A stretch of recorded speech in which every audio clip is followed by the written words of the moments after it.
우리가 인생을 살면서 여러 가지 참 뜻깊고 기억에 남는 만남들이 다들 있을 겁니다.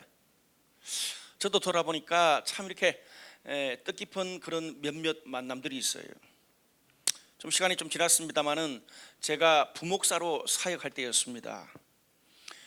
교회 여러 가지 일 그리고 한국교회 사역까지 체크해 보니까 1년에 한 100일 이상을 거의 뭐 한 5, 6년 동안 보냈더라고요. 밖에서 1년에 한 100일 이상을 보냈습니다. 그러다 보니까 참 지치고 마음이 너무 힘들더라고요. 그래서 그냥 어디를 확 도망가 버릴까 그런 마음이 들던 시절이었습니다. 그때 때 맞춰서 어떤 한 장로님 부부가 저희 부부를 서울의 멋진 호텔 레스토랑으로 초대를 했습니다. 별 생각 없이 나갔는데 뭐 분위기, 음식 그런 것이 참 이렇게 저를 많이 고려했구나라는 생각이 들었어요. 또 교회하고 멀리 떨어져 있었기 때문에 아무래도 이렇게 좀 목사가 편하게 이야기를 할 수 있잖아요. 참 좋았더랬습니다. 식사하는 내내 지금 내 마음이 어떻고 저렇다 이렇다 뭐 특별히 말한 건 없습니다. 그냥 일상의 이야기를 주고받았는데 참 많은 위로가 됐어요.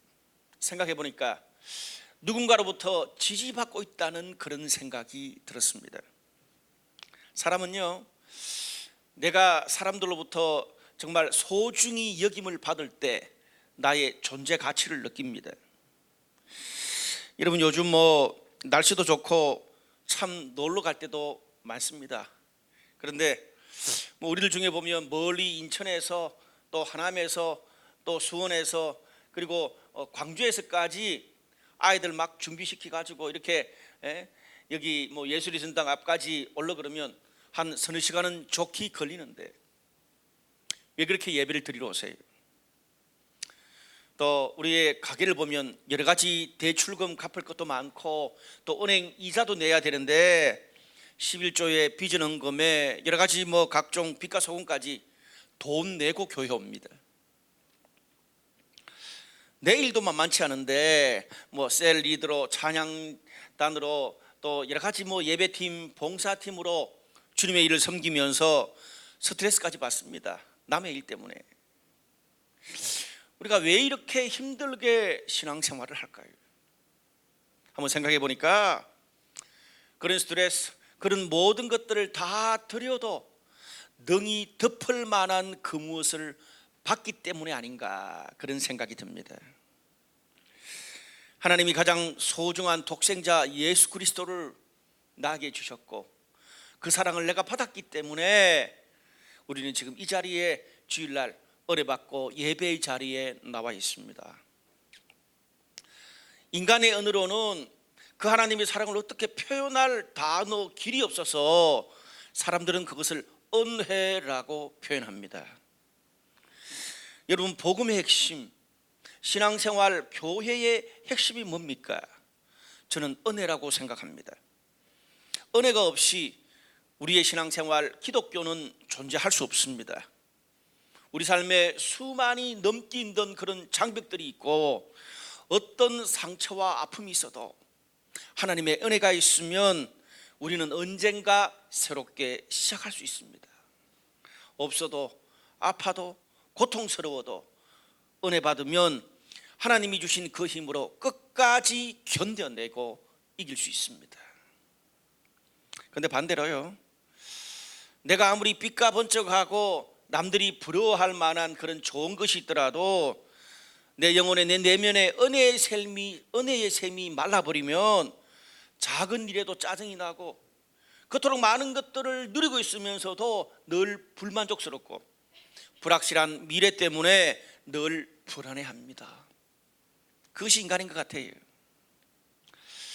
더운 여름이 지나고 오늘 9월 1일 9월의 첫 주입니다. 돌아보니까 한 해가 4달밖에 안 남았어요. 참 시간 빠르죠. 특별히 우리가 연초에 세웠던 수많은 계획들이 많은데 올 12월 31일까지 끝까지 잘 완주해서 우리 삶에 또 계획 짰던 모든 것에 풍성한 열매를 거두게 되기를 바랍니다. 특별히 오늘 하나님이 주신 큰 은혜 받고 열매 맺는 가을을 새롭게 시작할 수 있기를 주님의 이름으로 축복합니다. 저는 하나님의 은혜에 대해서 한 두 가지 정도 오늘 여러분과 함께 말씀을 나누고 싶습니다. 먼저 첫 번째로 있는 모습 그대로 하나님께 나가라는 겁니다. 오늘 본문을 보면 시몬이라는 한 바리새인이 예수님을 자신의 집에 만찬에 초대를 했습니다. 오늘 37절 말씀 보니까 많은 사람들이 음식을 즐겁게 먹고 있는데 거기 죄를 지은 여인 하나가 그 만찬 석상에 나타났다, 그렇게 성경이 이야기하고 있어요. 특별히 이 RSV라는 그 영어 성경에 보니까 이 죄 지은 여인을 좀 더 구체적으로 표현합니다. Living an immoral life, 뭔 뜻입니까? 부도덕한 여인, 행실이 나쁘고 음란한 삶을 사는 여인, 그 뜻입니다. 요즘으로 말하면 좀 쉽게 술집에서 일하는 여인, 몸을 파는 여인, 그런 뜻입니다. 그런데 오늘 이 여인이 왔던 그 만찬 석상이 바리새인 시몬이 베풀었던 만찬입니다. 우린 바리새인 그러면 좀 이렇게 나쁜 의미로만 생각하는데 당시에 바리새인 그러면 정말 율법을 철저하게 지키고 경건하게 살려고 생각했던 그런 부류의 사람들이었습니다. 좀 요즘으로 치면 쉽게 말해서 아주 교회에서 신실한 장로님, 권사님 부부가 또 여러 교회 또 신앙의 동료들과 함께 목사님을 초대한 그런 좀 신앙의 자리입니다. 근데 술집 여인이 나타나가지고 눈물을 흘리면서 예수님 발에 입 맞추고 막 값비싼 향유로 막 눈물로 예수님 발을 적시고 씻기니까 뭔가 좀 앞뒤가 안 맞잖아요. 여러분, 우리가 만약에 그 자리에 있었으면 어떻게 했을까요? 저라면요, 여기가 어떤 자리고 지금 예수님이 어떤 분인데 네가 그런 행동을 하느냐라고 나무랐을 것 같아요. 오늘 성경에 보니까 시몬도 그런 마음이 든 거예요. 그런데 예수님은 그 죄 지은 여인, 그리고 음란한 삶을 살았던 여인을 물리치지 않았습니다. 우리 오늘 본문에서 이 죄 많은 여인을 바라보는 두 가지 시각을 만나게 됩니다. 오늘 39절입니다. 보면 예수를 청한 바리새인이 그것을 보고 마음에 이르되 이 사람이 만일 선지자라면 자기를 만지는 여자가 누구며 어떠한 자 곧 죄인인 줄 알았으리라. 47절은 이렇게 말합니다.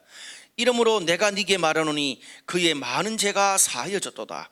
이는 그의 사랑함이 많음이라. 사함을 받은 일이 적은 자는 적게 사랑하느니라. 제가 이 여인을 바라보는 두 가지 시각을 말했습니다. 먼저 첫 번째는 바리새인의 시각입니다. 오늘 바리새인은 계속 뭐라고 말합니까? 예수님을 만지는 그 여자가 누구냐? 그 여자가 죄인인데, 몸을 파는 여인인데 예수님이 왜 저럴까? 그 여인의 죄, 그 여인이 지금까지 행해왔던 과거의 모든 행실과 인격으로 그 사람을 판단했습니다. 뭐 틀린 건 아니에요. 우리는 그걸 성경적으로 율법적인 눈이다, 그렇게 표현합니다. 그런데 예수님의 시각은 사뭇 달랐습니다. 여인의 죄와 행실이 아니라 예수님을 향했던 그 여인의 마음에 포커스를 둡니다. 그 여인이 어떻게 살아왔든지 간에 그 여인의 과거를 묻지 않고 현재 하나님을 향한 그 사람의 마음을, 거기 보니까 사랑이라고 표현했습니다. 하나님을 향한 그 여인의 사랑의 마음을 귀히 여겼습니다.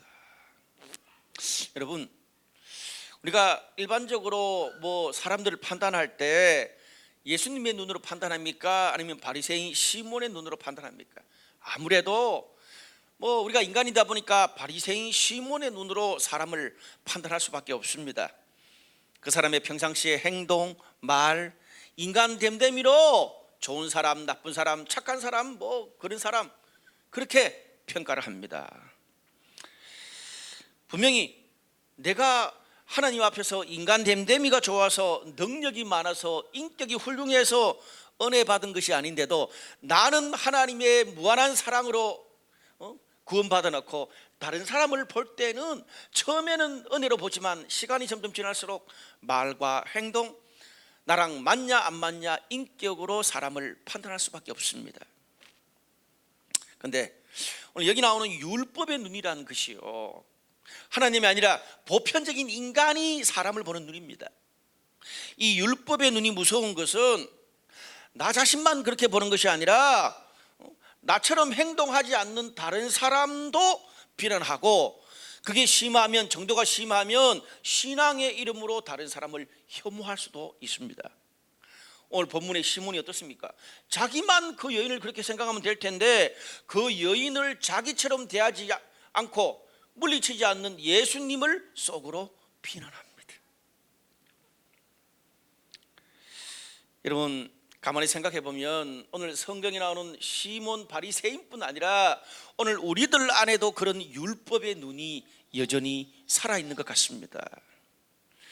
여러분, 인간이라는 게요, 사람들의 평가와 눈에 자유로울 수 없어요. 우리가 위로 올라가면 올라갈수록 더 그런 것 같아요. 여러분, 우리가 가정에서, 직장에서, 또 사회에서, 심지어 교회에서 왜 그렇게 열심히 삽니까? 돌아보니까 당신 정말 일 잘한다, 당신 정말 멋지다, 당신 정말 유능한 사람이다, 그 소리 하나 들으려고 몸에 붙이도록 과하게 열심히 하는 것 같아요. 근데 반대로 남들보다 조금만 그 수준에 못 미치고 뒤처진다는 생각이 들고 다른 사람이 나를 무시한다는 그런 생각을 받으면 어떻습니까? 열받고 참지를 못합니다.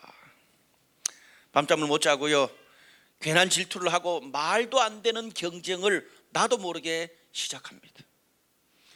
여러분, 우리 인간의 삶의 열등감과 교만, 좋아하고 싫어하는 모든 것이 바로 거기에서 나옵니다.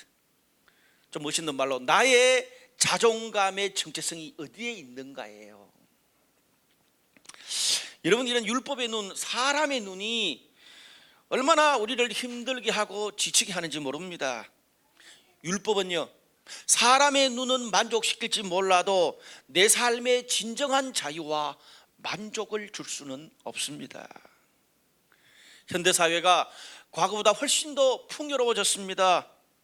근데 훨씬 더 풍요로워졌는데 사람들이 받는 내면의 스트레스와 갈등은 훨씬 더 커졌습니다. 어디를 가도 커리어 전문성을 점점 더 많이 요구합니다. 무슨 말입니까? 인간을 향한 기대의 수준, 즉 율법의 기준이 점점 더 올라간다는 말입니다. 그러니까 열심히 살고 뭔가를 얻어놓고도 내 내면과 정신이 점점 박살나고 고통을 받는 거예요. 저는 얼마 전에도 계속 이렇게 광고했습니다만 생수의 강이라는 그런 이 수양의 프로그램을 한 17년 정도 인도해 왔습니다. 제가 언젠가 그 생수의 강에서 정말 은혜를 받고 간증하는 한 선배 목사님의 간증을 들으면서 정말 오열한 적이 있었습니다. 이분은 제 목회 선배기도 하신데요, 정말 이분 목회를 열심히 합니다. 설교도 잘하고 신방도 열심히 하고 또 교회 다양한 훈련 프로그램 행정도 잘해요. 교회에서 전도 초청 잔치를 하고 교구 체육대회를 해도 이분이 맡고 있는 그런 부서나 교구는 늘 1, 2등을 도맡아 놓고 했어요. 뭘 해도 잘하는 분입니다. 승부욕이 대단해요. 그런데 말입니다, 성도들한테는 설교 잘하는 목사, 목회 잘하는 목사로 인정을 받는데 늘 잘해야 된다는 부담감 때문에 마음의 자유와 평안이 없다는 거예요. 그것은 자기 개인적인 사정이니까 그럴 수 있어요. 그런데 그러다 보니까 문제는 자기보다 더 잘한다는 평가를 듣는 목회자가 주변에 나타나면 나도 모르게 경쟁심이 발동이 된다는 거예요. 마음에 질투의 전쟁을 시작한답니다. 나만 알아요. 사회에서는 그게 큰 문제가 안 되지만 목회자한테는 그게 참 힘든 문제거든요. 그런 자신이 너무 싫더라는 거예요. 그런데 생수의 강에서 감당할 수 없는 하나님의 은혜를 받고 나니까 몇십 년 동안 계속되었던 질투, 경쟁, 그 내면의 전쟁이 그냥 끈 떨어지듯이 툭 단번에 떨어지더라는 거예요. 그때부터는 내가 설교 좀 죽쓰고 성도들한테 인정 좀 못 받고 다른 사람들이 나한테 간혹 뭐 비난을 하고 욕을 좀 들어도 잠을 못 자거나 괴로워하지 않게 되었답니다. 무슨 말입니까? 충분히 사랑받고 충분히 은혜 받고 나니까 마음에 평안이 찾아온 거예요. 그래서 더 이상 잘하냐 못하냐 비교하거나 그 경쟁하지 않게 된 겁니다. 목사가 은혜를 주려고 얼마나 애를 씁니까? 이제는 은혜를 주려고 그렇게 애쓰지 않게 됐답니다. 그냥 내가 하나님한테 은혜 받은 것만 전해도 저절로 은혜가 흘러가더래요. 제가 그 간증을 뒤에서 들으면서 제가 소리내서 진짜 많이 울었습니다. 왜 운 줄 아세요? 나도 말 못했지만 그 목사님의 이야기가 바로 저 자신의 이야기이기도 했기 때문입니다. 하나님께서 가장 소중한 독생자 예수 그리스도를 나한테 주시면서 그렇게 큰 은혜를 주셨는데 그 사랑으로 만족하지 못하고 목회로 설교로 능력으로 하나님의 일을 하면서까지 끊임없이 그것으로 나를 인정받아야만 속이 시원한 내 모습이 너무 부끄러웠습니다. 조금만 성도들한테 잘하고 인정받으면 막 나도 모르게 막 우쭐대고 교만합니다. 근데 조금만 못하면 작은 말 한마디에 상처받고 그 누구에게도 말 못하고 열등감 속에서 허우적거리는 나 자신을 보게 됩니다. 여러분 어떠세요? 나의 부족한 것, 못난 것을 있는 그대로 다른 사람 앞에 드러내는 게 너무 힘들어요. 또 알려지고 난 다음에도 너무 자존심 상해합니다. 혹시나 알려질까 봐 사람들 앞에서 전전긍긍하면서 사는 것이 얼마나 에너지가 드는지 아세요? 제가 홍대 개척 초창기로 기억됩니다. 홍대 개척 초창기에 서울의 멋진 호텔에서 셀에 대한 강의를 들을 때가 있었습니다. 저도 또 거기 가서 강사로 셀에 대한 강의를 했어요. 그냥 강의하러 가면서 별 생각 없이 그 멋진 호텔 입구에 정면에 주차를 딱 했습니다. 그리고 들어갔어요. 그때 제가 타고 있었던 차가 11년 된 아벨라 델타였습니다. 차를 딱 이렇게 시동을 걸면 빵 하던 거의 똥차 폐차 소리가 나는 그런 차였어요. 근데 마침 그때 오신 분들이 유명한 분들이 꽤나 많으셨어요. 목사님들이. 그러다 보니까 차도 다 좋은 차 타고 오셨더라고요. 모임을 다 마쳤어요. 그러고 난 다음에 제가 딱 나오는데 제 고물 똥차가 딱 호텔 정면에 서 있는 거예요. 그냥 바로 그냥 타고 오면 될 텐데 그날 명색이 제가 강사잖아요. 혹시 다른 사람들이 제 고물차를 보면 어떻게 생각할까 좀 쪽팔리더라고요. 그래서 괜히 미기적거리다가 사람들 다 가고 난 다음에 뒤늦게 차를 몰고 왔습니다. 차를 몰고 오면서 당당하지 못한 내 모습이 너무 싫은 거예요. 물론 사람들이 제 고물차를 보고 무시할 수 있겠죠. 근데 차가 작다고 내 인격과 수준도 작은 게 아닌데 야, 내 자존감이 이것밖에 안 되는구나 라는 생각이 들었어요. 사도 바울은 그의 고백에서 그리스도 안에 있으면 나는 새로운 피조물인데 세상의 모든 가치관은 십자가에 다 못 박고 배설물처럼 여겼다는데 내가 그런 하나님의 사명자로 주님의 일을 하는 목회자인데 아직도 내가 그걸 움켜잡고 있었구나 그런 생각이 들었어요. 여러분 우리가요 내가 가지고 있는 지식, 능력, 커리어, 세련됨 남들보다 뛰어난 그 무엇으로 내 존재감을 확인받으려고 한다면 내 마음의 진정한 자유는 없습니다. 왜? 어디를 가도 나보다 앞선 사람, 나보다 잘하는 사람이 있게 마련입니다. 그런 사람을 마음 중심으로 축복하지를 못해요. 어떻게 하든지 그 사람을 끄집어 내리고 싶습니다. 그 사람이 좀 다른 사람들한테 욕 얻어먹잖아요. 그 사람이 좀 실수를 하잖아요. 사람들이 있는 데는 그런 말 못하고 화장실에 가서 기뻐서 웃습니다. 그게 우리 인간이에요. 내가 주인공이 되지 못하고 들러리가 되어도 주님만 높아진다면 그것으로 내가 기뻐하겠다. 그런 성숙하고 자족한 삶은 더 이상 우리에게 없는 거죠.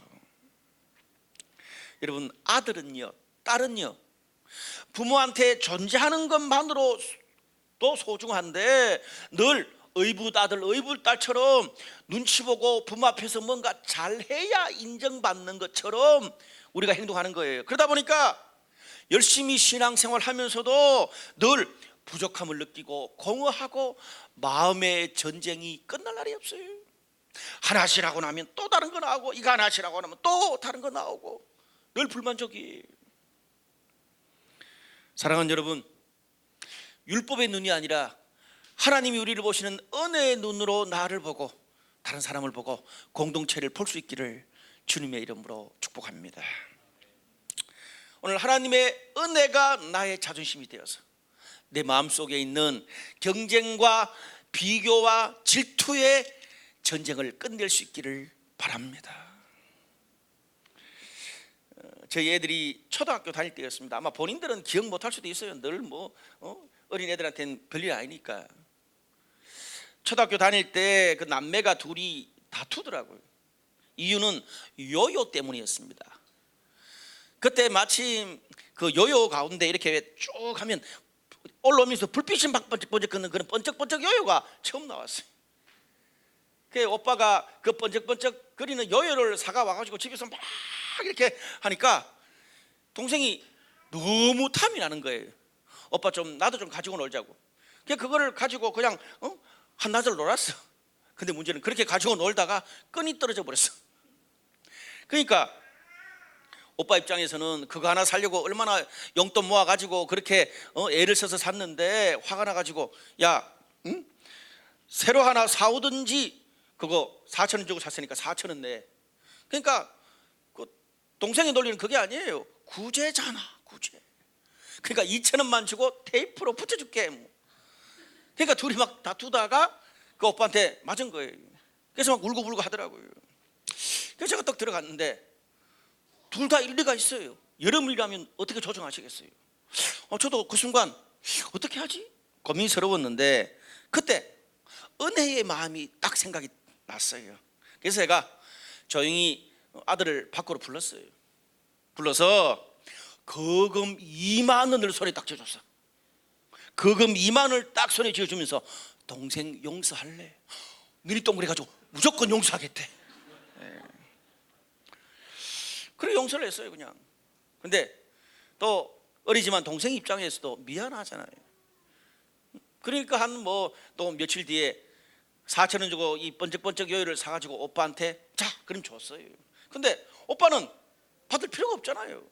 몇 개를 살 수 있는 돈을 받았으니까 다시 동생한테 돌려주니까 동생이 감동을 받는 거예요. 여러분, 만약에 누가 옳으냐 시시비비를 따졌다면 둘 중에 한 사람은 나쁜 사람이 돼야 돼요. 그런데 모든 것을 듣고도 남을 만한 돈을 받고 나니까 요요 한두 개쯤은 신경도 안 쓰는 거예요.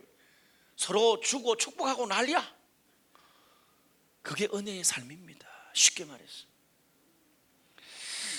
여러분, 내가 하나님의 사랑을 충분히 만족스럽게 받고 누리고 나면 과거에 그렇게 문제가 되고 다투고 삐치고 내려놓지 못한 그런 문제들이 내가 왜 그랬지? 아무것도 아닌 것처럼 돼버려요. 은혜가 나를 지배하고 예수님이 나의 자존감이 되면요, 부족하고 모자라고 다투다가도 에이 됐습니다, 그럴 수 있지요. 부서지면 다음에 짓지요. 제가 소리 지른 거 정말 죄송합니다. 인간이 아직 덜 돼서 그렇습니다. 미안해요. 잘못했어요. 먼저 고개 숙이고 손 내밉니다. 넘어간다는 말이에요. 근데 반대로 율법과 공로가 나를 지배하면 어떻습니까? 그것이 나의 정체성이 되면 별것도 아닌 일이야. 아무것도 아닌 말 한마디, 별것도 아닌 그 일에 부부, 직장, 교회가 나눠지고 나라가 망할 문제가 되어버립니다. 지가 그럴 수 있어? 지가 나가든지 내가 나가든지 둘 중에 하나는 반드시 나가야 돼. 모두 다 죽습니다. 그러면 사랑하는 여러분, 하나님의 은혜가 내 삶을 우리 부부와 가정을, 우리 셀과 교회를, 그리고 민심이 분열된 우리나라를 하나님의 은혜가 지배할 수 있기를 주님의 이름으로 축복합니다. 두 번째로, 우리가 믿는 하나님은 자녀들의 아픔에 반응하는 아버지입니다. 오늘 본문에서 만찬이 한참 진행 중인데 갑자기 죄 많은 여인이 나타나서 전혀 예상하지 못하는 행동을 합니다. 좀 쉽게 말하면 온 동네가 다 아는 호박 나이트 미스김이 지금 온 거야. 다 호박 나이트 미스김이 와가지고 예수님의 발에다가 막 향유를 붓고 발을 입맞추고 머리털로 막 씻겨. 여러분 어떻게 보겠어요? 예수님이 절기나? 지금 시몬도 그렇게 말하고 있잖아요. 시몬에게 오해받을 수 있는 것을 알면서도 예수님은 여인을 물리치지 않았습니다. 오히려 비유를 들어가면서 그 여인의 마음의 중심을 시몬에게 설명하고 설득시켰습니다. 예수님이 바리새인 시몬을 어떻게 여인을 설명했을까요? 어떤 사람에게 빚진 두 사람이 있다. 하나는 500데나리온 빚진 사람이고 하나는 50데나리온 빚진 사람이다, 그렇게 말했습니다.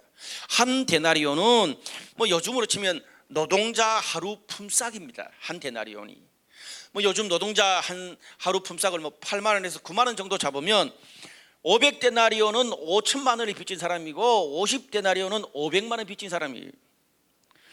둘 다 탕감해 줬다면 누가 더 감사하겠냐? 그러니까 시몬이 당연히 5천만 원 빚진 것을 탕감받은 사람이죠, 그렇게 말했습니다. 그 말 듣고 예수님 뭐라 그래요? 시몬아, 나는 이 집에 들어올 때 너는 나한테 발에 입도 맞추지 않고 발 씻을 물도 안 줬다. 근데 여인은 들어올 때부터 계속 그 더러운 내 발에 입을 맞추고 눈물로 머리털로 내 발을 씻겼다. 왜 그랬겠냐? 죄가 많아서 그렇다. 죄가 많아서 용서받은 게 크기 때문에 감사하니까 사랑의 표현도 과할 수밖에 없는 거다. 무슨 말이에요? 여인의 행동 그 너머에 있는 여인의 마음을 이해해 주셨습니다. 여러분, 우리는 오늘 여기서 사람을 이해하는 두 가지 관점을 보게 됩니다. 하나는요, 시몬처럼 그 사람이 말하고 행동하는 것만으로 그 사람을 평가하고 판단하는 객관적인 이해입니다. 객관적인 이해, 액면 그대로.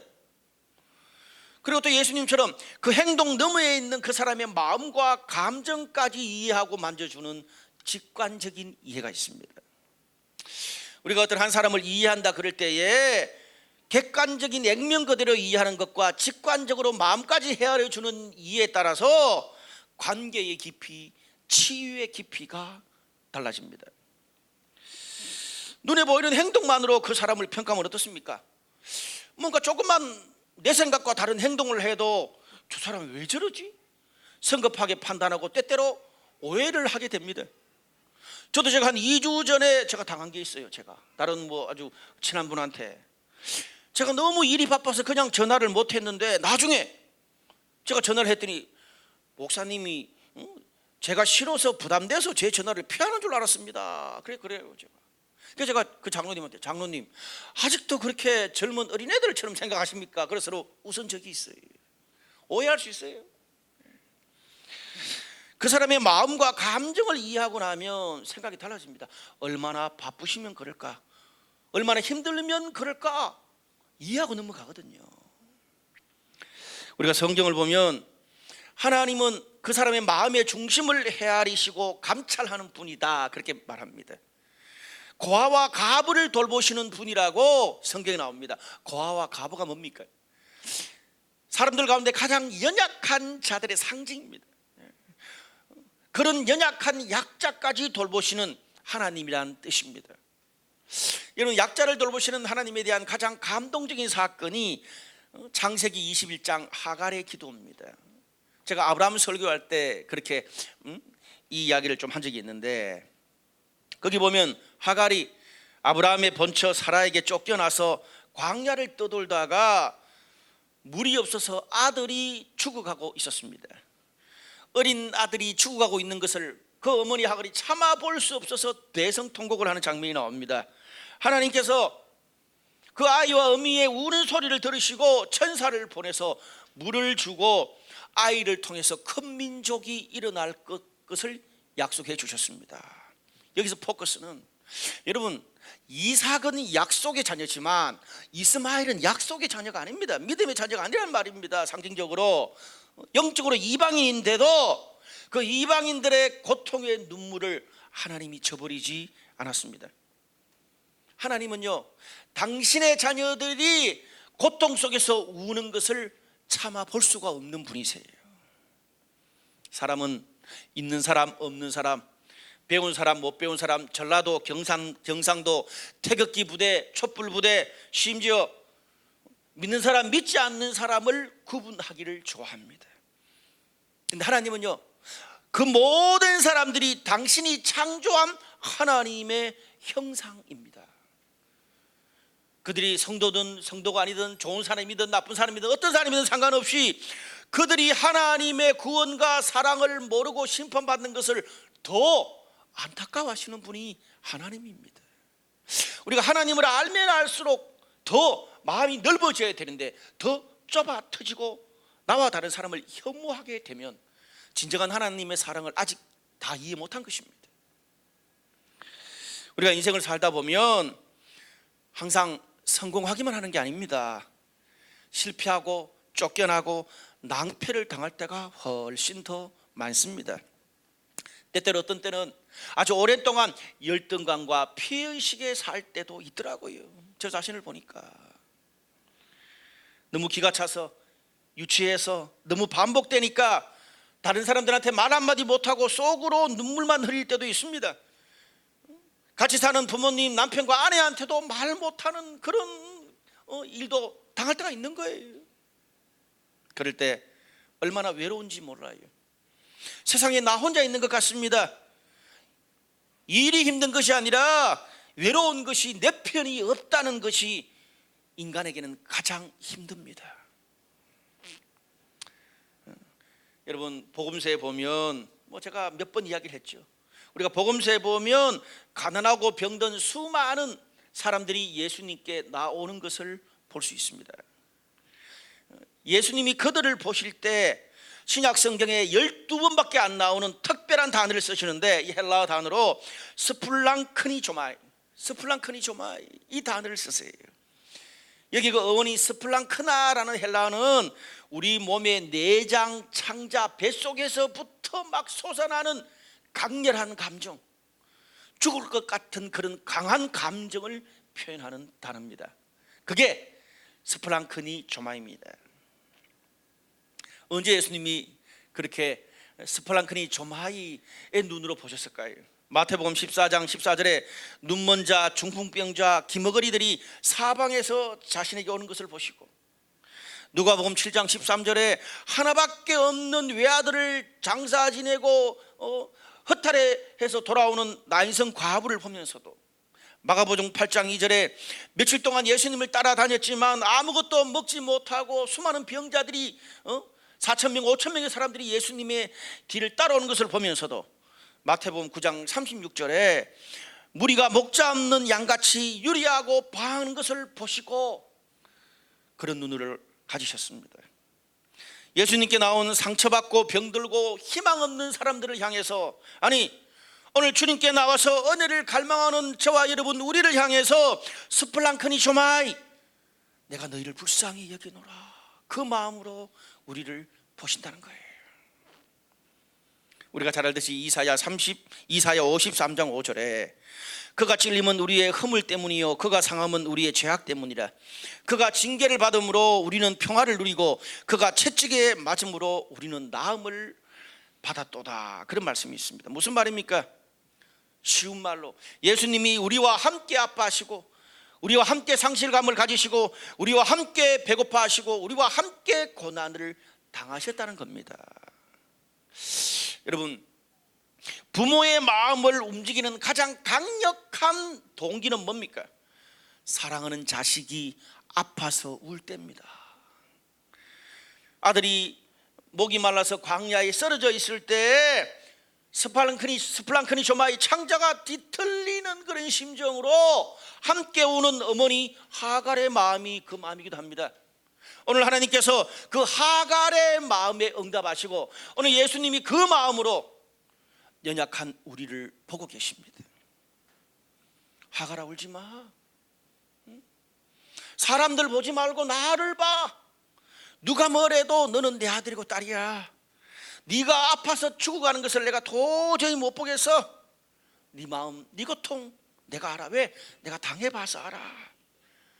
내가 너를 불쌍히 여긴다. 그렇게 말씀하십니다. 그래서 내가 너의 모든 짐을 지고 십자가에서 죽었다. 힘들 때마다, 포기하고 싶을 때마다 그 사랑을 기억하고 붙들어라 말씀하세요. 여기 아이를 키우는 분들 계시는데, 보통 우리 좀 어린 애들이 집에서 초등학교도 들어가지 않은 애들이 집에서 울 때 어머니는 애 울음소리를 들으면 그 애의 위급성에 도수를 안대. 남자들은 그게 잘 안 돼요. 근데 평상시에 이렇게 우는 것과 막 그냥 까무러치게 막 울 때, 그때는 엄마들이 어떻게 합니까? 이렇게 막 된장을 끓이다가 막 빨래를 들다가 막 청소를 하다가 다 때려치우고 그냥 제일 먼저 와요. 왜? 혹시 그러다가 어떻게 넘어져가지고 잘못하면 어디 찔릴까봐, 큰일이 일어날까봐 그 모든 자기 하는 일 다 멈추고 아이한테 제일 먼저 달려갑니다. 여러분, 하나님이 그렇습니다. 하나님이요, 민족과 열방을 구원하고 교회를 개척하고 성경을 배우고 우리가 영적으로 막 훈련을 받고 세상을 변화시키는 큰 것만 관심을 가지는 분이 아닙니다. 성경에는 또 전혀 다른 이야기를 합니다. 나의 머리털까지 세시는 분이고 참새 한 마리도 그냥 떨어지는 법이 없다고 말씀하십니다. 무슨 말입니까? 나의 모든 관심사가 곧 하나님의 관심사입니다. 내가 어려우면 하나님도 힘듭니다. 멕시코의 어떤 조그만 마을에 가면은 거기 작은 교회가 있답니다. 그 교회 마당에 예수님 상이 있는데 그 예수님 상 주변에 보면 진짜 막 종이 쪽지들이 그렇게 많이 수북히 쌓여 있대요. 그래서 어떤 그 인터뷰하는 사람이 물어봤어요. 거기 있는 목사님한테 도대체 이게 뭡니까? 그러니까 그 목사님이 이렇게 말하더래요. 교회 다니지 않는 사람들이 여기 와서 기도하고 자기의 답답한 것들을 종이에 써서 던진 겁니다. 행운을 빌며 동전 던지듯이. 왜? 교회를 다니지 않으니까 교회 안에 들어가서는 기도를 못해. 내가 교회 안 다니고 신을 안 믿는 사람이니까. 근데 어떻습니까? 고통당하니까 어쩔 수가 없는가. 누군가 나를 도와줄 사람이 필요해요. 그래서 교회당 안에는 들어오지 못하고 그 예수상 앞에서 그냥 아픈 자기의 막 기도 제목, 소소한 제목들을 던져서 넣는 거예요. 그 기도 제목을 턱 주워보니까 이런 글들이 있더래요. 하나님, 나의 아기를 고쳐주세요. 곡식들이 잘 자라게 해주세요. 어떤 쪽지는 하나님, 죽어가는 나의 아내를 살려주세요.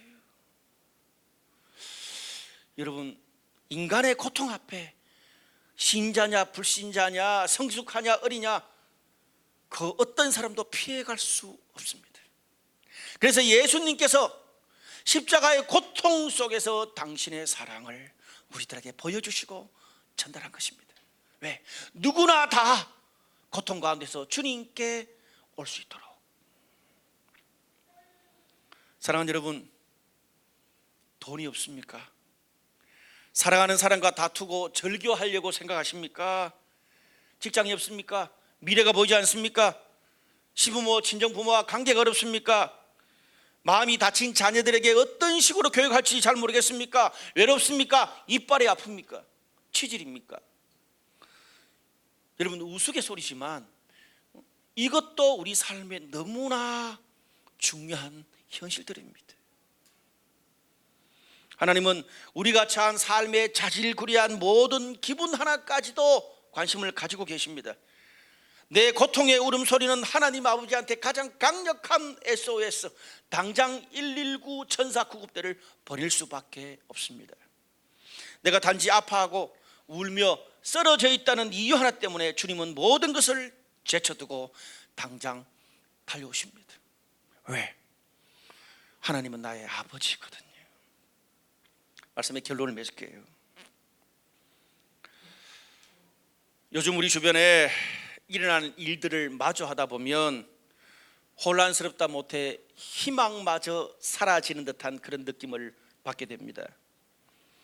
65년 만에 이루어졌던 이 남북 정상회담과 평화에 대한 기대감은 교착 상태에 빠졌습니다.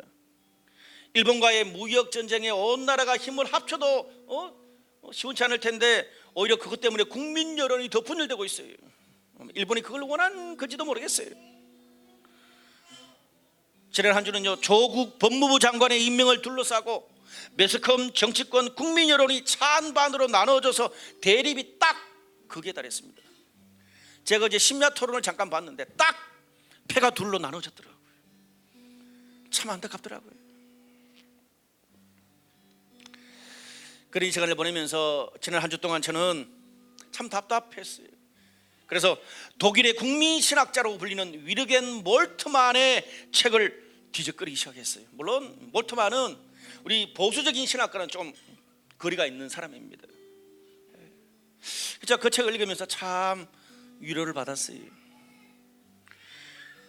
여러분, 위르겐 몰트만은 자신의 자서전에서 자기가 하나님을 만난 신앙 여정을 소개합니다. 잠깐 소개하면요, 몰트만은 독일이 2차 세계대전을 일으켰는데 2차 세계대전 때 10대 후반에 독일군에 징집되어서 전쟁에 참여했다가 영국군의 포로가 됩니다. 그래서 3년간 여러 나라를 떠돌면서 포로 수용소 생활을 했어요.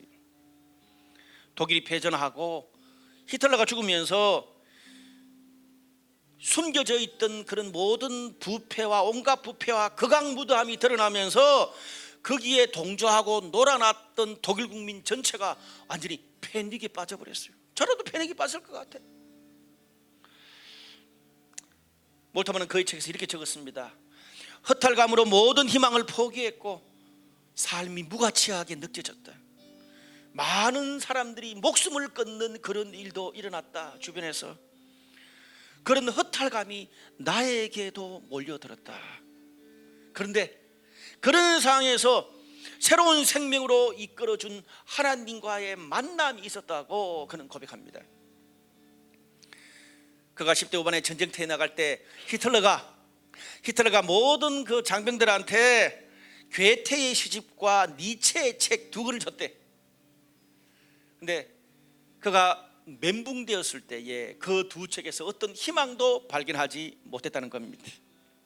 근데 감사하게 어떤 한 군목이 건네준 그 신약 성경에 시편 부록이 좀 붙어있는 작은 책이에요. 옛날에 그런 것들이 이 기도원 옆에서 있었어요. 신약에다가 부록으로 시편이 붙어있는 작은 책을 전해줬어요. 그 시편을 읽다가 포로가 된 자신의 황폐한 마음을 사로잡는 구절을 발견했습니다.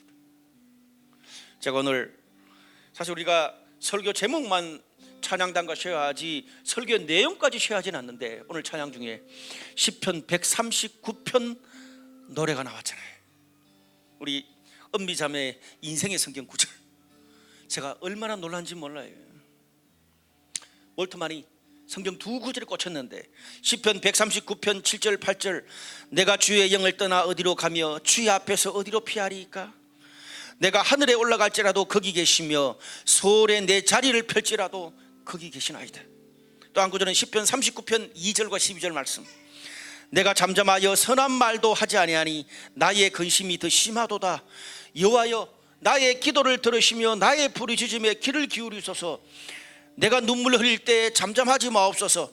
나는 주와 함께 있는 나그네이며 나의 모든 조상들처럼 떠도나이다. 떠도는 나그네처럼 희망이 없는 죽음이 드리워진 포로 수용소에서 그가 부르짖고 눈물을 흘릴 때 하나님이 나의 기도를 들으신다는 겁니다. 소홀의 자리를 펴더라도, 소홀이 뭡니까? 지옥이에요. 내가 지옥까지 떨어지게 되더라도 거기 하나님이 계신다는 거예요. 그 하나님이 철조망 안에도 전쟁터에도 심지어 내가 지옥에까지 떨어지더라도 나를 붙들고 계신다는 것을 온 영혼과 마음으로 몰트만이 확신하게 됐어요. 놀랍기는 그때부터 그의 포로 생활이 달라지기 시작했습니다. 고통스러운 포로 생활 가운데서 빛을 밝혀주시는 하나님의 희망을 매일매일 몰트만은 경험하기 시작했습니다. 석방이 되고 전쟁이 끝나고 난 다음에 양자 물리학을 공부하려던 그것을 접고 신학을 공부하고 그러면서 희망의 신학이라는 책을 썼습니다. 희망의 신학. 2차 대전 후에 독일은 전범국가로 완전 나라 전체가 그냥 지역이 따로 없을 정도로 황폐해졌습니다. 그때 몰트만은 하나님의 희망을 선포하는 희망의 신학 운동을 전개했어요. 그것이 독일 교회를 깨우는 전기가 됐습니다. 이 책 읽지는 마세요. 머리 깨질 거니까. 사랑하는 여러분, 우리에게 왜 은혜가 필요합니까? 우리가 처한 상황이 절망이든 그것이 포로 수용소든 그것이 우울함의 그늘이든 공황의 그늘이든 지옥 끝이 될지라도 은혜가 임하기 시작한다면 그곳에서부터 천국이 싹트기 시작할 것입니다. 오늘 당신의 삶에 나의 진로, 나의 사랑, 나의 부부관계, 나의 직업, 미래에 나의 자녀들에게 희망이 보이지 않습니까? 대한민국 땅에서 희망을 찾아보기가 점점 어려워집니까?